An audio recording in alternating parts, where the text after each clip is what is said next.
Hare Rama, Rama Rama, Hare. We continue reading from Srimad Bhagavatam, Canto 4, Chapter 22, Text 52. Graheshu Vartamanopi Graheshu Vartamano Api Sasamrajya Shriyanvitaha Samrajya Shriyanvitaha Na Sajatendriyartheshu Na Asajata Indri Artheshu Niraham Matir Arkavat. Nirham Mati Arkavat. Translation and purport by His Divine Grace, A.C. Bhaktivedanta Swami Srila Prabhupada. Maharaj Pṛthu was very opulent due to the prosperity of his entire empire, remained at home as a householder.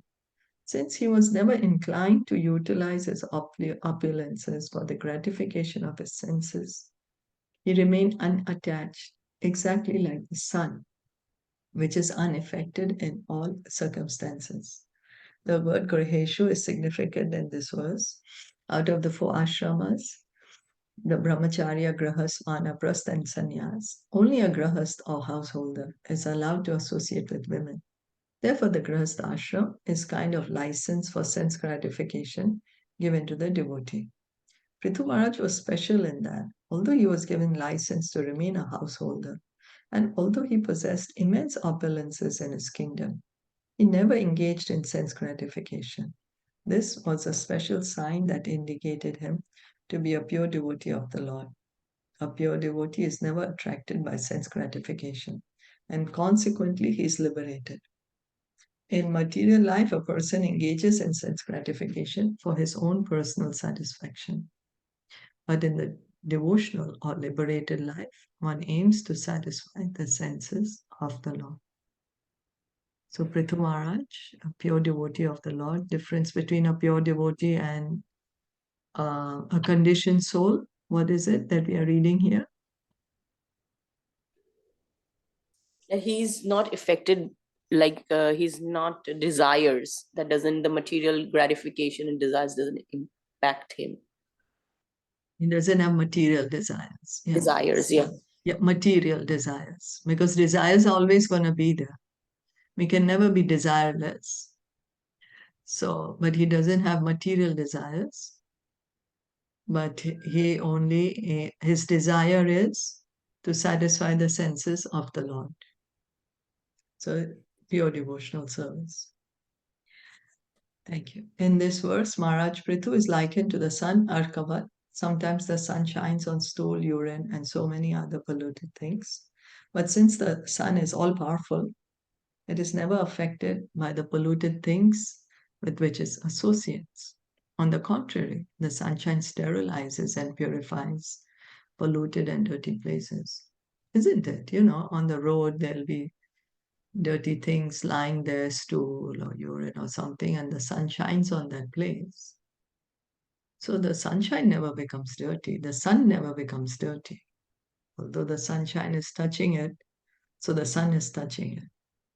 The sun never gets dirty. Sun, in fact, sterilizes.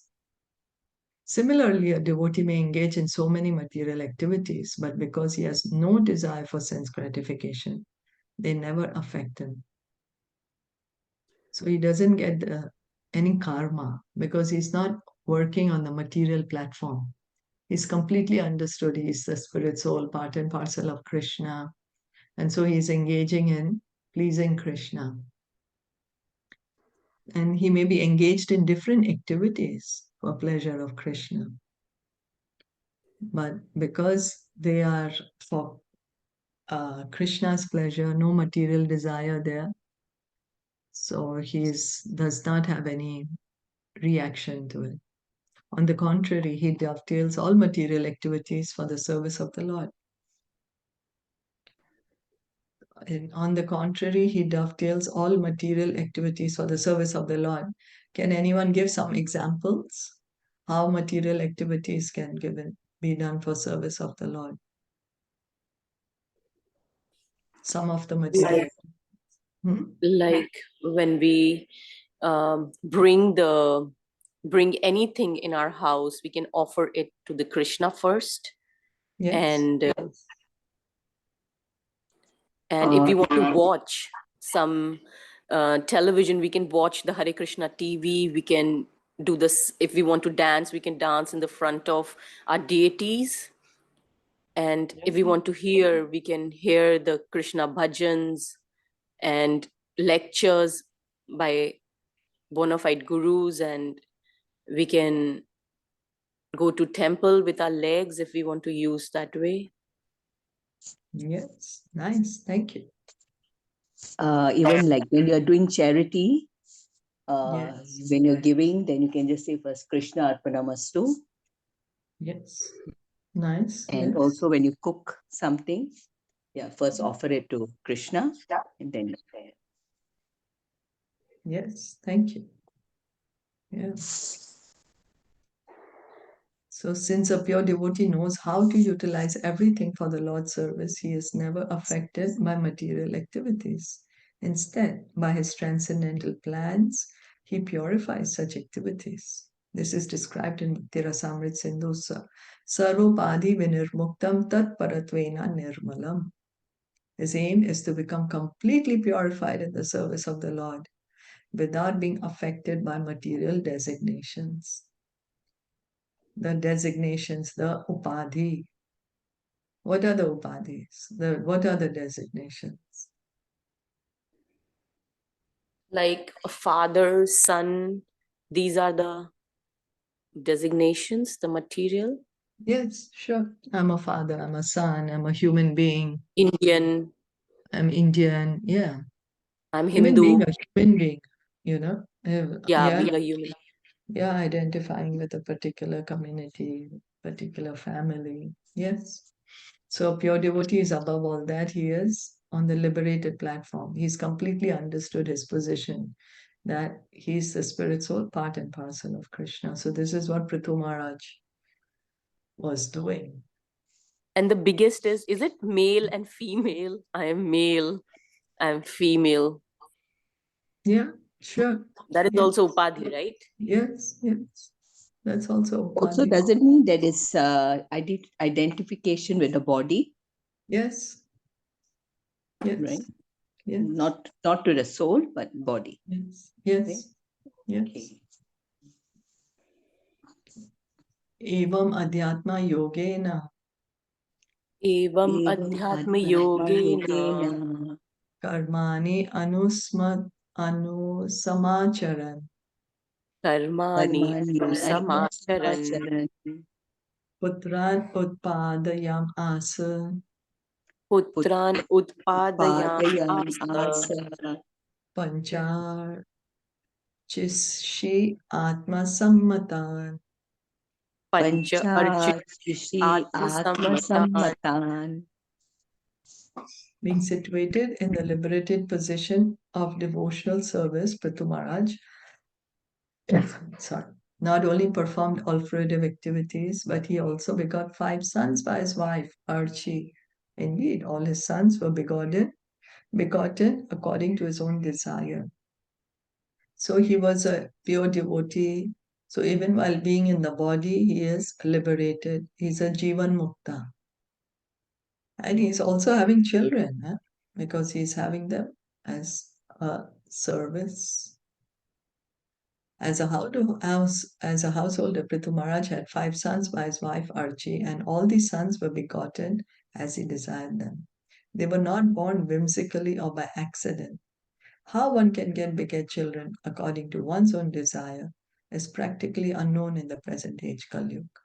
In this regard, the secret of success depends on the parents' acceptance of the various purificatory methods known as samskaras. The first samskar, the Garbhadan samskar, or child begetting samskar, is compulsory, especially for the higher castes, the Brahmanas and Kshatriyas. As stated in Bhagavad Gita, sex life, which is not against religious principles, is Krishna himself. And according to religious principles, when one wants to beget a child, he must perform the Garbhadan samskar before having sex. The mental state of the father and mother before sex will certainly affect the mentality of the child to be begotten. A child who is begotten out of lust may not turn out as the parents desire, as stated in the Shastras, Yatha Yonir Yatha Bijam. Yatha Yoni indicates the mother, and Yatha Bijam indicates the father. If the mental state of the parents is prepared before they have sex, the child which they will beget will certainly reflect their mental condition. It is therefore understood by the words Atma Samatan that both Pṛthu Mahārāja and Archi underwent the Garbhadan purificatory process before begetting children, and thus they begot all their sons according to their desires and purified mental states. Pṛthu Mahārāja did not beget his children out of lust, nor was he attracted to his wife for sense gratificatory purposes. He begot the children as a grihastha for the future administration of his government all over the world. So he is having the sons as a duty. He's a king, so it is his duty to pass down to the kingdom to his heirs. And for that reason, he got 5 sons. So it's not that, oh, because he's gotten children, so he's no more a pure devotee. No, it's the intention that is important. And he's doing it as a duty, and also he's following all the samskars, the Garbhadan samskar, which is mentioned here, in which the husband and wife, they chant the Hare Krishna mantra before uniting to have a child, so that they can attract a good soul.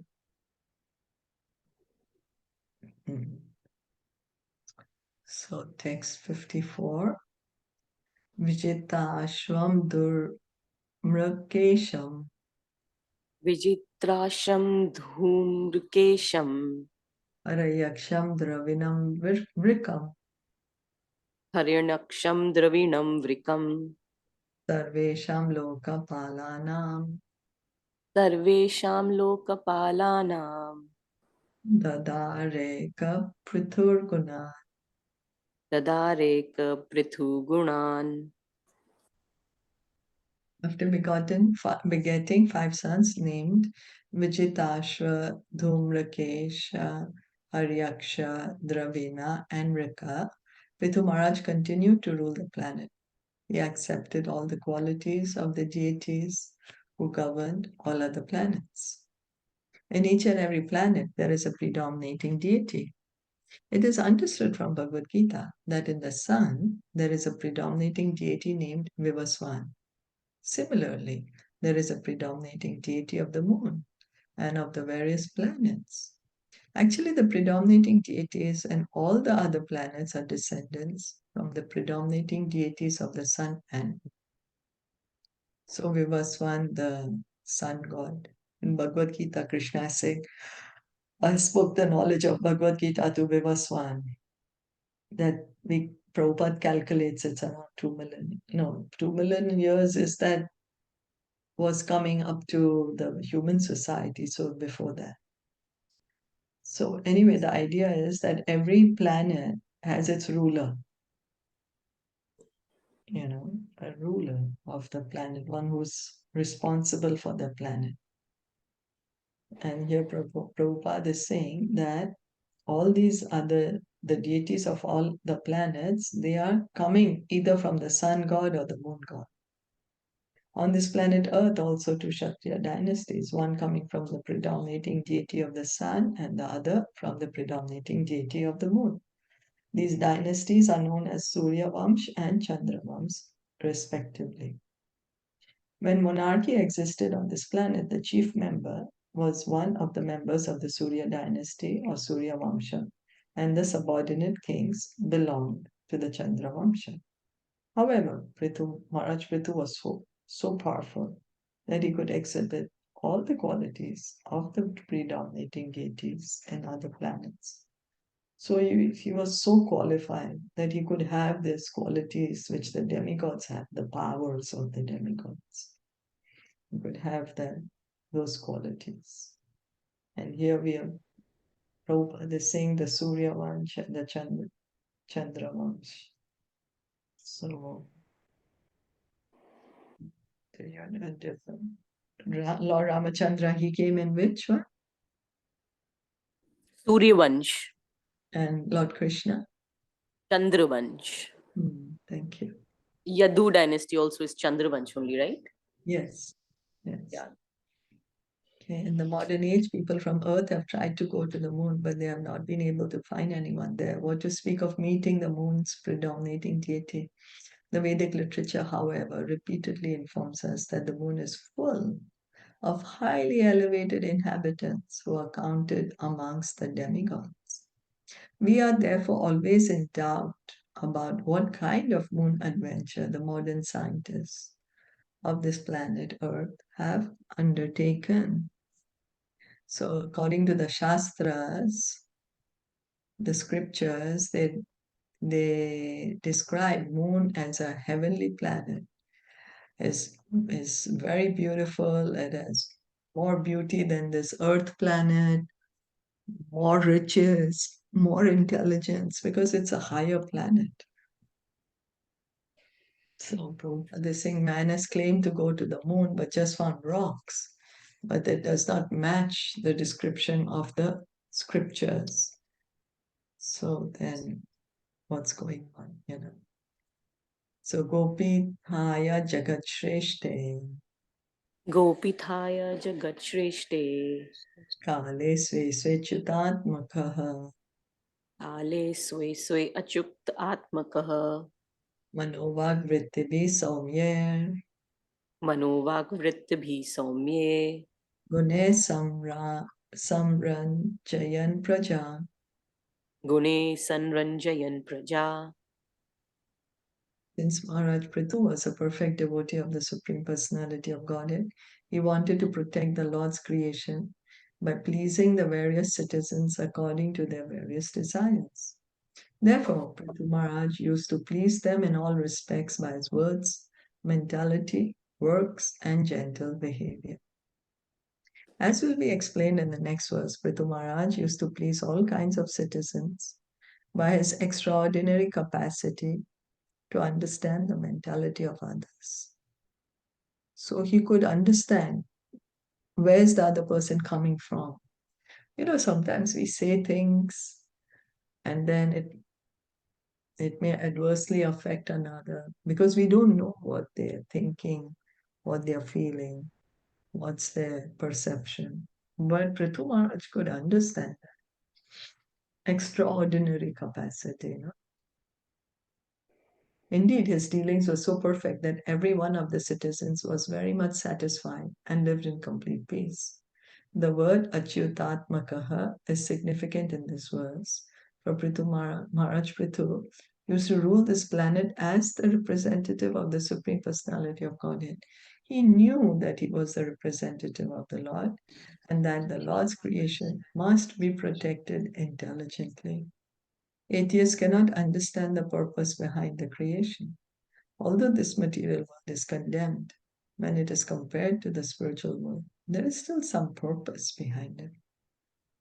Modern scientists and philosophers cannot understand that purpose, nor do they believe in the existence of a creator. So it's not that just by chance there's such elaborate arrangement is made, It's not that randomly there's such elaborate arrangement on this Earth planet and so many all the other planets in the sky. They're all working perfectly in the orbit. The seasons are coming. There's the flowers and the birds. I mean, everything's going on with a plan. So there is a purpose. Many people think this material world, the creation has no purpose. But no, there is a purpose. And in fact, we should try to find what's the purpose instead of saying there's no purpose. Modern scientists and philosophers cannot understand that purpose, nor do they believe in the existence of the Creator. They try to establish everything by their so-called scientific research, but they do not center anything around the Supreme Creator. A devotee, however, can understand the purpose of creation. And what is the purpose of the creation? is to give facilities to the individual living entities who want to lord it over material nature. The ruler of this planet should therefore know that all the inhabitants, especially human beings, have come to this world, material world, for sense enjoyment. So Krishna is the reason he created this world, the purpose of creation. People say, why did Krishna to create this world? But because it's our desire to enjoy separately from him. And we can't do that in the spiritual world. So he creates this material world. It is therefore the duty of the ruler to satisfy them in their sense enjoyment, as well as to elevate them to Krishna consciousness, so that they all can ultimately return home back to Godhead. So enjoy, yes, because that's our desire, but at the same time, for us to understand that this is not our it is not our permanent home. This is not our permanent situation, and that we need to get out of here as soon as we can. With this idea in mind, the king or government head should rule the world in this way. Everyone will be satisfied. Can't be that the king says, okay, everyone has to do cultivate spiritual knowledge, so no eating, no sleeping, no nothing, only everyone has to cultivate spiritual knowledge. No, the emperor understands that, okay, he has to make arrangements, people have jobs, people have enough food to eat, enough clothing, enough protection. I mean, everything is needed. But at the same time, that everyone is advancing in spiritual knowledge. With this idea in mind, the king or government head should rule the world in this way. Everyone will be satisfied. How can this be accomplished? There are many examples like Pṛthu Mahārāja, and the history of his regency on this planet is elaborately described in Srimad Bhagavatam. Even in this fallen age, if the rulers, governors, and presidents take advantage of Pṛthu Mahārāja's example, there will certainly be a reign of peace and prosperity throughout the world. So following in the footsteps of the Mahājans, Mahājano yena gata sapantha. Following in the footsteps of the great souls. Okay. Rajeti adhan namadheyam. Rajiti adanam madheyam. Somaraja ivapara. Somaraja ivapara. Suryavad visarjan grahanam. Suryavad visarjan grahanan. Pratapamscha bhuvo vasu. Pratapamscha bhuvo vasu. Maharaj Pṛthu became as celebrated a king as Somraj, the king of the moon. He was also powerful and exacting, like the sun god, who distributes heat and light, and at the same time exacts all the planetary waters. In this verse, Maharaj Pṛthu is compared to the kings of the moon and sun. The king of the moon and the king of the sun serve as examples of how the Lord desires the universe to be ruled. The sun distributes heat and light, and at the same time exacts water from all planets. The moon is very pleasing at night, and when one becomes fatigued after a day's labor in the sun, he can enjoy the moonshine. Like the sun god, Pṛthu Mahārāja distributed his heat and light to give protection to his kingdom, for without heat and light, no one can exist. Similarly, Pṛthu Mahārāja exacted taxes and gave such strong orders to the citizens and government that no one had the power to disobey him. On the other hand, he pleased everyone, just like the moonshine. So it's like beautiful analogy, beautiful poetry here. The sun, how the sun is giving heat and light, so Pṛthu Mahārāja is giving protection to his citizens. And as the sun evaporates, what's it? It exacts water from all. So, the sun, it evaporates the water. No?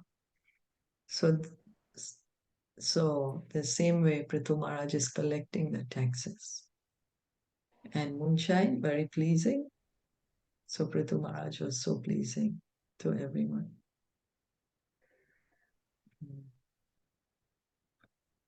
Both the sun and the moon have particular influences by which they maintain order in the universe. And modern scientists and philosophers should become familiar with the Supreme Lord's perfect plan for universal maintenance. So Krishna has a plan. But we are thinking in modern life, no. This world has just come about randomly. But if only we can try to understand Krishna's plan. Of course, we can't understand it in full, but at least know what's his plan for the creation. Then we can be happy here, at the same time cultivate spiritual knowledge and go back home, back to Godhead. Did anyone want to add anything or comment, question?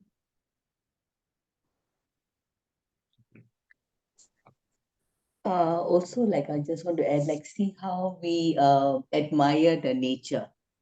Like it's so beautiful, brings us joy. But do we give a thought to the Creator who created this? Yeah, so Right. true. No? Yeah, it's true. And so that's why some people say the creation is so beautiful, then imagine how beautiful the Creator would be. To be able to make such a beautiful creation. Must be so beautiful himself. Yeah, but so true that we don't think about the Creator. Okay. Thank you so much. We'll end here. Srimad Bhagavatam ki jai, Srila Prabhupada ki jai. Gaur Bhakta Vrinda ki jai. Hare Krishna.